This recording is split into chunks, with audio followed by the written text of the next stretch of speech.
কলকাতার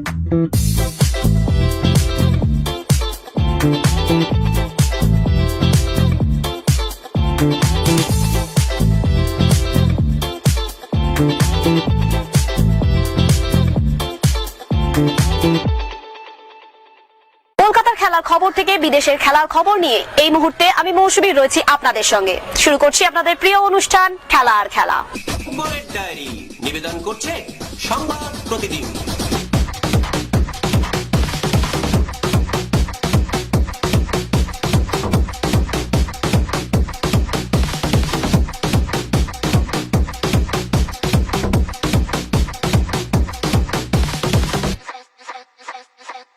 নয় ম্যাচে 20 পয়েন্ট, আইএসএল চ্যাম্পিয়ন হওয়ার দৌড়ে সবচেয়ে সুবিধাজনক জায়গায় মোহনবাগান। লম্বা বিরতির পর আগামী 9 মে ফের মাঠে নামছে লোবেরো ব্রিগেড। গোয়া ফতোরদায় তাদের প্রতিপক্ষ এফসি গোয়া। খেতাব বিজয়ের দৌড়ে দারুণভাবেই ছিল গোয়া, কিন্তু ইস্পাত নগরীতে জামশেদপুরের বিরুদ্ধে 0-2 গোলে হার মানলোর সমস্ত হিসাব ওলটপালট করে দিয়েছে। এই মুহূর্তে গোয়া চ্যাম্পিয়নশিপের আশা ক্ষীণ। অন্যদিকে চোখ চকচক করছে কামিন্সের। অ্যাওয়ে ম্যাচে গোয়াকে বস মানাতে পারলে আইএসএল ট্রফি ইডেনের কাছে ফেলে আনবেন লোবেরো বাহিনী। একই সঙ্গে ইস্ট বেঙ্গল পয়েন্ট খোয়ালে পোয়াভারও। সেক্ষেত্রে ডার্বিতেই আইএসএল জয়ের হ্যাট্রিকের হাতছানি থাকবে মোহনবাগানের সামনে। আলমাটি থেকে লম্বা পতাকা বার করে উৎসবের প্রস্তুতি শুরু করা উচিত মোহনবাগান সমর্থকদের। পূর্ণ শক্তির দল নিয়ে গোয়া যেতে মরিয়া সার্জিও লোবেরো। আলবার্তো ফিট হওয়ার রক্ষণ নিয়ে স্বস্তিতে টিম ম্যানেজমেন্ট, তবে আপুয়াকে নিয়ে চিন্তার ভাঁজ থাকছেই। মিডিও কি গোয়া যেতে পারবেন? আগামী সপ্তাহের শুরুতে স্পষ্ট ধারণা পাওয়া যাবে। গোয়ার মাঠে গোয়া অবশ্য প্রবল প্রতিপক্ষ। পূর্ববঙ্গে পালা বদলের হাওয়া আর ইস্ট বেঙ্গলে হাওয়া বদলের পালা। গত কয়েক মৌসুমে বারবার হেরে বিধ্বস্ত লাল হলুদ এবার সত্যি সত্যি লিগ জয়ের গন্ধ পাওয়া শুরু করলো। অ্যাওয়ে ম্যাচে মুম্বাই সিটি এফসি কে হারিয়ে পয়েন্ট টেবিলের শীর্ষস্থানে উঠে এলো লাল হলুদ শিবির। লিগের অঙ্কটা এখন জলবত তরলং। শেষ 3 ম্যাচ যেত এবং ট্রফি ঘরে তোলো।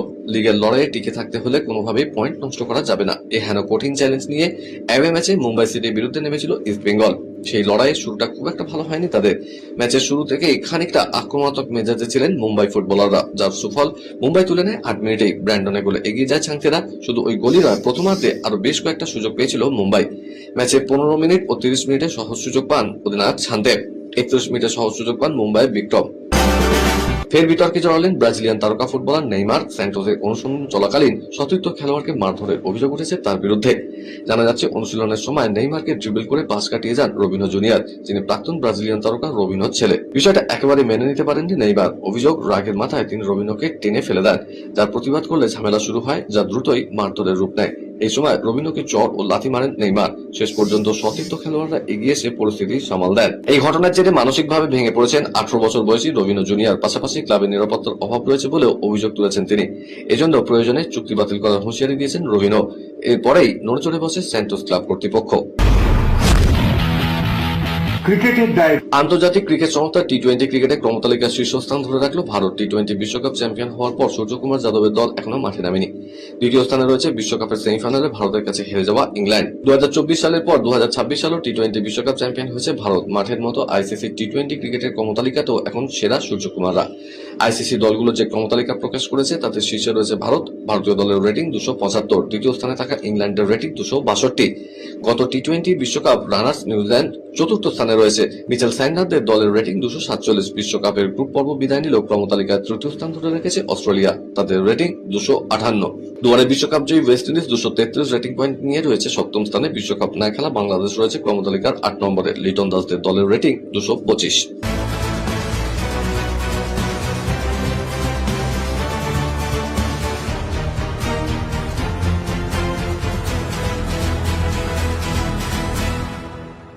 গত বছর যা দেখা গিয়েছিল এবারও তাই হলো। আইপিএল প্রথা ভেঙে এবারও গতবারের জয়ী দলের মাঠে ফাইনালে হচ্ছে না। গতবার বেঙ্গালুরু ট্রফি জিতলো, এবার ফাইনাল হবে আহমেদাবাদে। সাধারণত ফাইনালের পাশাপাশি একটি ম্যাচ পেয়ে থাকে গতবারের বিজয়ী দলের মাঠ। এবার সেই নিয়মও মানা হয়নি। বোর্ডের যুক্তি, বেঙ্গালুরুতে ফাইনাল হওয়ার কথা থাকলেও বোর্ডের নির্দেশিকা এবং প্রোটোকল মেনে স্থানীয় ক্রিকেট সংস্থা এবং কর্তৃপক্ষের থেকে যে জিনিস চাওয়া হয়েছিল তা তারা দিতে অপরাগ। তাই প্লে অফ ম্যাচে অন্যত্র সরানো হয়েছে। পাশাপাশি জানানো হয়েছে পরিচালনাগত এবং যাতায়াতের কিছু সমস্যার কারণে প্লে অফ মাত্র 3টি মাঠেই রাখা হয়েছে।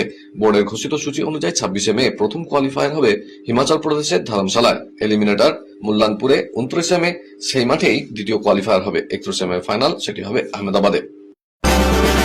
আইপিএল শুরু হয়ে তার মধ্যভাগে পৌঁছে গেল, কিন্তু মহেন্দ্র সিং ধোনি এখনো মাঠে নামলেন না। শুধু তাই নয়, দিল্লি ক্যাপিটালসের বিরুদ্ধে ম্যাচ চেন্নাইয়ে, দেশের রাজধানীতে, সেই ম্যাচের জন্য ধোনির দলের সঙ্গে ট্রাভেলই করেননি। 4টি ম্যাচ মাত্র বাকি থাকবে। গ্রুপ টেবিলে এই মুহূর্তে 6 নম্বরে রয়েছে সিএসকে। যা অবস্থা, তাতে আইপিএল এর বিখ্যাত হলুদ জার্সি প্লে অফে খেলা প্রবল কঠিন। যার পর প্রশ্ন উঠে গেল, আদৌ কি আর চলতি আইপিএল এ নামবেন ধোনি? বিগত কয়েক বছর ধরে যে জল্পনাটা ক্রমশ বাড়ছে, সেটা কি এবার সত্যি হবে? আইপিএল থেকে অবসর নিয়ে নেবেন? সিএসকে টিম ম্যানেজমেন্ট ধোনি নিয়ে কিছু বলতে পারছেন না। এদিন প্রাক ম্যাচ সাংবাদিক সম্মেলন করতে এসেছিলেন চেন্নাইয়ের বোলিং কোচ এরিক সিমন্স। তাকে জিজ্ঞাসা করা হলে তিনি বলেন, আমি এর উত্তর দিতে পারবো না। উপর মহলের অত খবর আমিও জানি না। এটুকু জানি, এমএস দিল্লিতে আসেনি, ওর চোটে ধীরে ধীরে উন্নতি হচ্ছে। 10 দলের আইপিএল এ ক্রিকেট খেলা এখন প্রায় শেষ পর্যায়ে এসে পৌঁছেছে। 4 দলের প্লে অফে ম্যাচে কারা খেলবে তা নিয়ে অঙ্ক কষাও শুরু হয়ে গিয়েছে। পয়েন্ট তালিকায় এই মুহূর্তে শীর্ষে রয়েছে পাঞ্জাব কিংস। তারা 9 ম্যাচ খেলে 6টি খেলায় জয় তুলে নিয়েছে। 2টি ম্যাচে হারলেও একটি ম্যাচ টাই হয়ে যায়। তাদের সংগ্রহে 13 পয়েন্ট। স্বাভাবিকভাবে শ্রেয়াস আয়ারের পাঞ্জাব কিংস দল শেষ 4 খেলার জায়গায় পৌঁছে গিয়েছে। রয়্যাল চ্যালেঞ্জার্স ব্যাঙ্গালোর 9 ম্যাচ খেলে 12 পয়েন্ট নিয়ে দ্বিতীয় স্থানে রয়েছে। তারা 6টা ম্যাচ জিতলেও 3টে ম্যাচে হার স্বীকার করেছে। এই তালিকায় তৃতীয় স্থানে রয়েছে সানরাইজার্স হায়দ্রাবাদ। তাদের 10টি ম্যাচে খেলা হয়েছে। তারা 6টি ম্যাচ জিতলেও 4টে ম্যাচ হেরে যায়। তাদের সংগ্রহে রয়েছে 12 পয়েন্ট। চেন্নাই সুপার কিংস দলের প্রধান মুখ মহেন্দ্র সিং ধোনি চোটের কারণে এখনো কোনো ম্যাচ মাঠে নামেনি।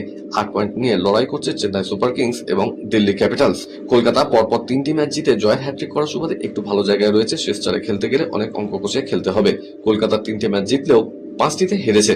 একটা ম্যাচ টাই হয়েছে। রোহিত শর্মা মুম্বাই ইন্ডিয়ান্স 9ম স্থানে রয়েছে। 10 ম্যাচে 3টে ম্যাচে জয় এসেছে তাদের, আর 7টা ম্যাচ হেরেছে। খেলার আরো খবর রয়েছে, কিন্তু এখন সময় একটা ছোট্ট ব্রেকের। ফিরছি ব্রেকের পর, সঙ্গে থাকুন।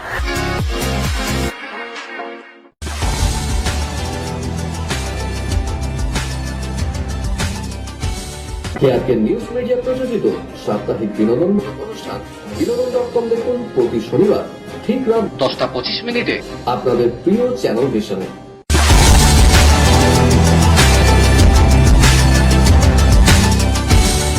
ব্রেকের পর আমি আবার হাজির খেলা আর খেলাতে। বিদেশের diary.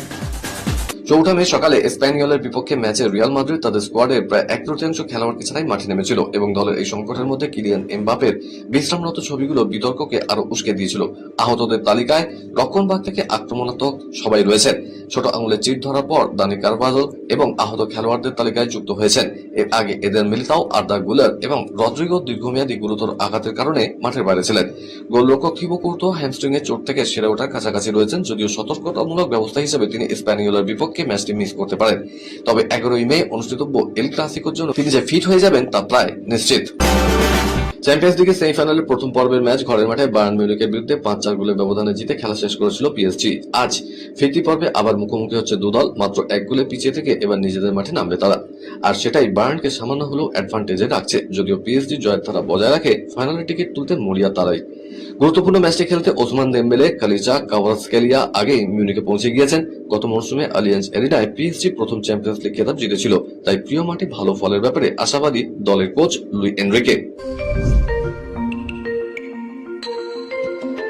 আর্সেনালের English Premier League champion হওয়ার স্বপ্ন কিছুটা উজ্জ্বল হয়ে উঠল ম্যানচেস্টার সিটি ড্রয়ে।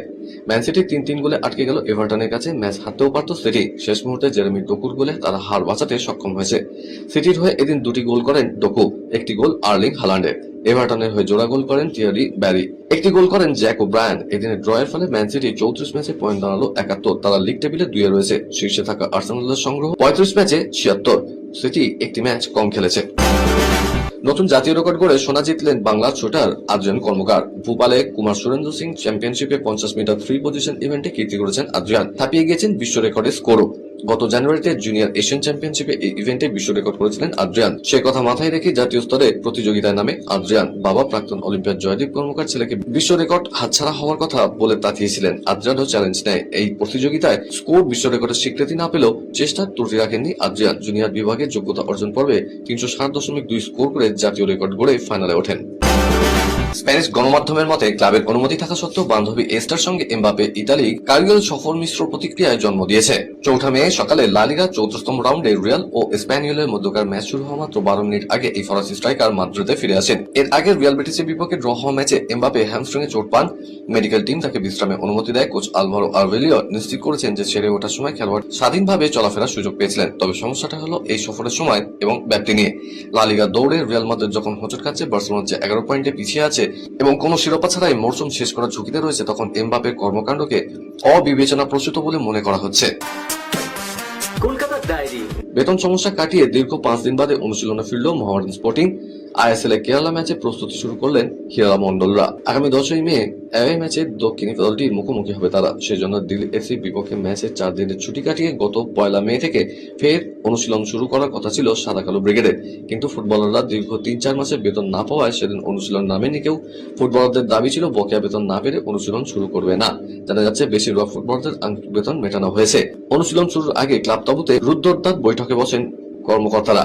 এরপরেই দলের সিনিয়র ফুটবলারদের নেতৃত্বে বাকি খেলোয়াড়দের নিজেদের মধ্যে একটা বৈঠকে বসেন। তার আগে অবশ্য ক্লাব কর্তাদের পক্ষ থেকে স্পষ্ট জানিয়ে দেওয়া হয়েছিল অনুশীলন শুরু না করলে খেলোয়াড়দের শোকজ করা হতে পারে। সেই মতো এদিন অবশেষে প্রস্তুতিতে নামতে রাজি হলেন মোহামেডান ফুটবলাররা। আজকের মতো এই পর্যন্তই। আগামীকাল আপনাদের সঙ্গে আবার দেখা হবে ঠিক এই সময় এই চ্যানেলে। বাই।